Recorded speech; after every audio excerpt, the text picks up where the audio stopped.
தமிழக மக்கள் மீது முதலமைச்சருக்கு இல்லாத அக்கறை பாஜகவிற்கு என்ன இருக்கிறது என்று செல்வ பெருந்தகை தெரிவித்துள்ளார்.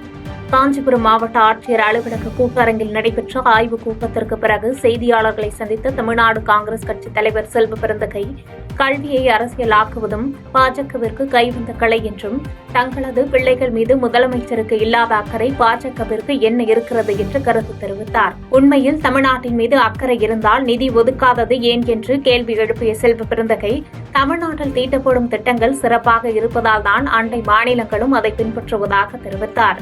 எங்கள் குழந்தைகள் மீது, எங்களுடைய பிள்ளைகள் மீது மாண்பு முதலமைச்சருக்கு இல்லாத அக்கறை பாஜகவுக்கு என்ன அப்படிப்பட்ட அக்கறை இருக்கிறது? உண்மையிலேயே தமிழ்நாட்டின் மீது இவர்கள் அக்கறை உள்ளவர்களாக இருந்தால், தமிழ்நாடும் ஒரு மாநிலம் தான் நீங்களும் வரி கட்டுவீர்கள் நினைத்திருந்தால், கடந்த ஆண்டு வந்த வரலாறு காணாத 100 ஆண்டுகள் காணாத பெருமழை, காட்டாற்று வெள்ளம், மிகப்பெரிய பாதிப்பு செங்கல்பட்டு மாவட்டம், காஞ்சிபுரம் மாவட்டம், திருவள்ளூர் மாவட்டம், சென்னை மாவட்டம், தென்பகுதியில் தூத்துக்குடி மாவட்டம், திருநெல்வேலி, தென்காசி மாவட்டம், இதுவரை எவ்வளவு நிதி கொடுத்தார்கள்? என்ன தமிழ்நாட்டு மீதும் தமிழ்நாட்டு மக்கள் மீதும் பாஜகவுக்கு அவ்வளவு பெரிய அக்கறை?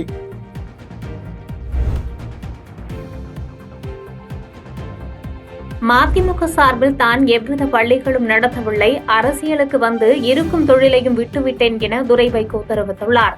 திருச்சி நாடாளுமன்ற உறுப்பினர் துரை வைகோ அவரது அலுவலகத்தில் செய்தியாளர்களை சந்தித்தார். அப்போது பேசிய அவர், தமிழக பள்ளிக் கல்வித்துறைக்கு வரவேண்டிய நிதியை மத்திய அரசு கொடுக்காததால் அரசு பள்ளி ஆசிரியர்களுக்கு சம்பளம் கொடுப்பதில் சிரமம் ஏற்பட்டுள்ளது என்று தெரிவித்தார். மேலும் மத்திய கல்வி அமைச்சர் மும்மொழி கொள்கையை ஏற்றால்தான் நிதி அளிக்கப்படும் என்று ஆணவமாக பேசியதாக குற்றம் சாட்டியதோடு, சென்னையில் நடக்கும் மெட்ரோ பணிகளுக்கு 2ஆம் கட்ட நிதி 24,000 கோடி மத்திய அரசு பாக்கி வைத்துள்ளதாக தெரிவித்தார். சமகர சிக்ஷா அபியான்கிற அந்த ஒன்றிய அரசு திட்டத்தில் நமக்கு நடப்பாண்டு 2024-25 2142 கோடி, போன வருஷம் 2023-24 கிட்டத்தட்ட 249 கோடி, கிட்டத்தட்ட ஒரு 2400 கோடிக்கு மேலே நமக்கு பணம் வர வேண்டியது இருக்கு. இந்த பணம் வராததுனால நம்மளுடைய அரசு பள்ளி ஆசிரியர்கள் கிட்டத்தட்ட 30,000 பேருக்கு மேலே ஆசிரியருக்கு சம்பளம் அது கொடுக்கறதுல சிரமம்.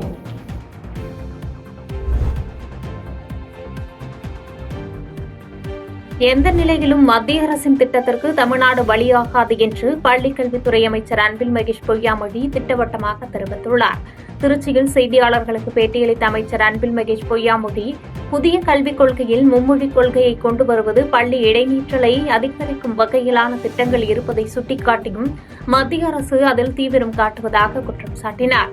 மேலும் மும்மொழிக் கொள்கைக்கு எதிராக தமிழக மக்களும் எதிர்ப்பு தெரிவிப்பதாகவும், இருமொழிக் கொள்கையை படித்த தமிழக மாணவர்கள் பல சாதனைகளை புரிந்துள்ளதாக தெரிவித்தார். மேலும் தாய்மொழியில் கல்வி கற்காததால் இந்தியாவில் அழியும் நிலையில் 42 மொழிகள் உள்ளதாக ஆய்வில் வெளிவந்துள்ளதை சுட்டிக்காட்டிய அமைச்சர் அன்பில் மகேஷ், மேலும் மும்மொழிக் கொள்கை விவகாரத்தில் அடுத்த கட்ட நடவடிக்கைகளை முதலமைச்சர் எடுப்பார் என தெரிவித்தார். ஒன்றிய அரசு இந்த காரணத்தெல்லாம் சொல்லி தமிழுடைய பெருமையை நீங்கள் சொல்ல வேண்டிய அவசியம் இல்லை. தமிழுடைய பெருமையை அறிந்ததுனால தான் இன்றைக்கு 8 திக்கிலும் இதுக்கான எதிர்ப்புகள் இங்கே வந்து கொண்டிருக்கின்றது. அதனால் தமிழை பற்றியும் தமிழ் இனத்தை பற்றியும் நன்றாக தெரியும். எங்களுடைய இருமொழிக் கொள்கையின் மூலமாக எங்களுடைய சாதனைகள் என்ன என்பதை நீங்கள் தெரிந்து கொண்டும் அறிந்து கொண்டும் தமிழ்நாட்டுடைய மாடல் நம்ம பின்பற்றணும்பான் என்று சொல்வதற்கு பதிலாக நாங்கள் சொல்றதை நீங்கள் கேளுப்பா என்கின்ற அந்த சொல்லைத்தான் நாங்கள் எதிர்க்கிறோம் என்பதை நான் பதிவு செய்கிறேன்.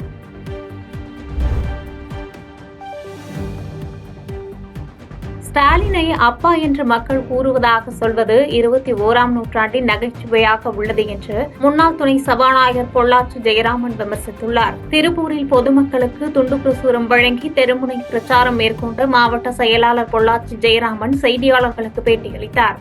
அப்போது தெரிவித்த அவர், தமிழகம் முழுவதும் சட்டம் ஒழுங்கு சீர்கெட்டுள்ளது, அதற்கு சாட்சி தினம்தோறும் அரங்கேறும் கொலைகள் மற்றும் பாலியல் வன்கொடுமைகள் என்று குற்றம் சாட்டினார். ஸ்டாலின் தன்னை அப்பா என்று மக்கள் அழைப்பதாக கூறுவது 21ஆம் நூற்றாண்டின் பெரும் நகைச்சுவை என்று விமர்சித்ததோடு, மறைந்த முதலமைச்சர் ஜெயலலிதா மக்களுக்காக வாழ்ந்தவர் என்பதால் தான் டெல்லியில் இருப்பவர்கள் கூட அவரை அம்மா என்று அழைத்தார்கள் என்று கருத்து தெரிவித்தார். மேலும் தமிழகத்தில் விலைவாசி உயர்வு, மின்சார கட்டண உயர்வு, பயிர் வகைகள் உயர்வு போன்றவற்றால் பல்வேறு தரப்பினரும் பாதிக்கப்பட்டு வருவதாக தெரிவித்ததோடு, வரும் தேர்தலில் எடப்பாடியார் முதலமைச்சர் ஆனால்தான் தமிழக மக்களுக்கு பாதுகாப்பான சூழல் நிலவும் என்றும் கூறினார். திராவிட மாடல் ஸ்டாலின் அவர்கள் ஸ்டாலினை பார்த்து அப்பா அப்பா என்று சொல்வது 21ஆம் நூற்றாண்டின் மிகப்பெரிய நகைச்சுவை. யாரு பார்த்து அப்பா என்று கேட்கிறார்கள். அவரவர் அவங்க அப்பாவை நினைச்சு அப்பா காப்பாத்துன்னு பாதிக்கப்படுற குழந்தைகள் இன்றைக்கு இந்த ஆட்சியிலே அலறுகிறார்கள். அதுதான் உண்மை.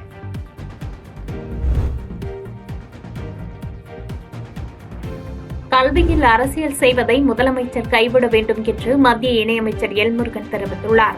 சென்னை விமான நிலையத்தில் செய்தியாளர்களுக்கு பேட்டியளித்த அவர், திமுகவை சார்ந்த மு.க.ஸ்டாலின் மற்றும் உதயநிதி மொழி அரசியலை புகுத்தி அரசியல் செய்து கொண்டிருப்பதாக குற்றம் சாட்டினார்.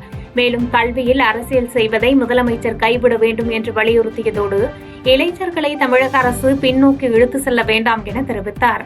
தமிழக மாணவர்கள் 3வது மொழியை கற்க விடாமல் செய்வது நவீன தீண்டாமையின் உச்சம் என விமர்சித்ததோடு அரசு பள்ளி மாணவர்களுக்கு மட்டும் ஏன் இந்த உரிமை மறுக்கப்பட வேண்டும் என்று கேள்வி எழுப்பினார். அரசு பள்ளியில படிக்கிற ஏழை எளிய மக்கள், பட்டியலின மக்கள், வறுமை கோட்டு கீழ் உள்ள மக்கள், அவர்களுக்கு மட்டும்தான் இந்த 3வதாக ஒரு மொழியை கற்பிப்பதில் அவர்களுக்கு மறுக்கப்படுகிறது. இது ஒரு நவீன தீண்டாமையினுடைய உச்சமாக இருக்கிறது.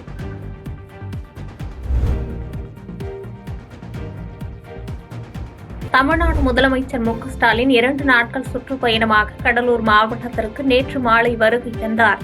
இதையடுத்து கடலூர் மஞ்சக்குப்பத்தில் நடந்த விழாவில் கலந்து கொண்டு பயனாளிகளுக்கு நலத்திட்ட உதவிகள் வழங்கி பேசினார். அதனைத் தொடர்ந்து நெய்வேலி மத்திய பேருந்து நிலையம் அருகே உள்ள அண்ணா திடலில் மாற்றுக் கட்சியினர் திமுகவில் இணையும் நிகழ்ச்சி கடலூர் மேற்கு மாவட்ட செயலாளரும் அமைச்சருமான சி.வே. கணேசன் தலைமையில் நடைபெற்றது. இதில் அமைச்சர்கள் எம்.ஆர்.கே. பன்னீர்செல்வம், கே.என். நேரு, பொன்முடி, சிவசங்கர் ஆகியோர் முன்னிலை வகித்த நிலையில் மாற்றுக் கட்சியினர் 1019 பெண்கள் உட்பட 5774 பேர் முதலமைச்சர் மு.க.ஸ்டாலின் முன்னிலையில் திமுகவில் இணைந்தனர். தொடர்ந்து நிகழ்ச்சியில் உரையாற்றிய முதலமைச்சர் மு.க.ஸ்டாலின், தமிழ் மொழிக்காக உயிர்நீத்தவர்களின் தியாகங்களை நாம் மறந்துவிடக்கூடாது. தமிழை என்று அழைக்கும் சுகம் வேறு எதிலும் இருக்காது என்று நிகழ்ச்சி தெரிவித்தார். மேலும் மும்மொழிக் கொள்கையை ஏற்க வேண்டும் என்று தமிழ்நாட்டை மத்திய அரசு தொடர்ந்து வஞ்சிப்பதாக கண்டனம் தெரிவித்தார். மும்மொழிக் கொள்கைக்கு இடமில்லை. இனி தமிழ்நாட்டை பொறுத்த வரைக்கும் இருமொழிக் கொள்கை தான். தமிழ்தான் நம்முடைய தாய்மொழி. துணைக்கு ஆங்கிலத்தை பயன்படுத்திக் கொள்ளலாம். ஆக இருமொழிக் கொள்கை தான் நமக்கு வேண்டும். மும்மொழிக் கொள்கையை ஏற்றுக்கொள்ளக்கூடாதுன்னு சொல்லி சட்டமன்றத்தில் தீர்மானமாக கொண்டு வந்து அதை நிறைவேற்றினார் அண்ணா அவர்கள். பாதகம் செய்பவரை கண்டால் நாம் பயம் கொள்ளலாகாது பாப்பா. மோதி மிதித்து விடு பாப்பா, அவர் முகத்தில் உமிழ்ந்து விடு பாப்பா. அண்மை செய்திகளை உடனுக்குடன் தெரிந்து கொள்ள இணைந்திருங்கள் எம் நாடு தொலைக்காட்சியுடன்.